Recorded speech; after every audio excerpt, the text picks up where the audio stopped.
এইবার মাছের ডিম দিয়ে একদম এত সুন্দর করে আলু দিয়ে রান্না করেছি, ও লোভনীয়। আজকে রান্না করব এই মাছের ডিম দিয়ে লতি, বর্ষার এই সরু লতি।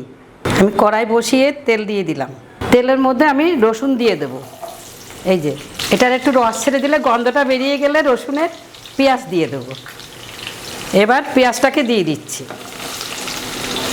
এই মাছের ডিমটাকে দিয়ে দিলাম। এই একই সঙ্গে সব সুন্দর করে ভাজা হবে। খুব সুন্দর একটা গন্ধ বেরিয়ে গেছে। এবার আমি আলুটাকে দিয়ে দিচ্ছি।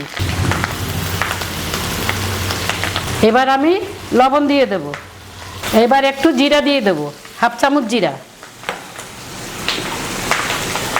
এইবার আমি এই লতিটাকে দিয়ে দিচ্ছি। এই লতিটা যতটুকু লঙ্কা লাগবে যার যার ইচ্ছে মতো দিয়ে দেবে। আমাদের একটু লঙ্কাটা একটু বেশি খায়। আমার গাছের থেকে লঙ্কা ছিঁড়ে নিয়ে এসেছি, দেখো কত সুন্দর। দিয়ে দিলাম।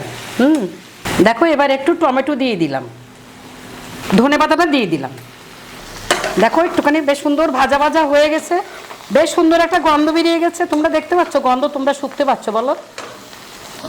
দেখাতেই তো মানে আর্ধেক স্বাদ উঠে যায় মানুষের মনে, বলো দেখতে সুন্দর লাগছে। আচ্ছা দেখো আমি এবার একটু গরম জল দিয়ে দিচ্ছি।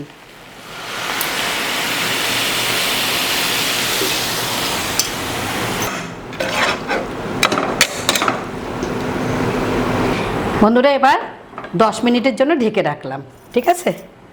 এইবার এটা ঢাকাটা উঠিয়ে নিলাম। দেখো এবার নামানোর আগে একটু আমি কাঁচা সরষের তেল দিয়ে দিচ্ছি। এবার আমি নামিয়ে নিচ্ছি। এই রেসিপিটা দেখে তোমাদের খুব ভালো লাগছে, আমি দেখতে বুঝতে পারছি, কিন্তু কার কিছু বলার নেই। তাও আমার বলার আছে যে তোমরা আমাকে একটা লাইক কমেন্ট শেয়ার করে দিও, আর আমার ইউটিউব চ্যানেল থেকে দেখে আমাকে একটা সাবস্ক্রাইব করে দিও।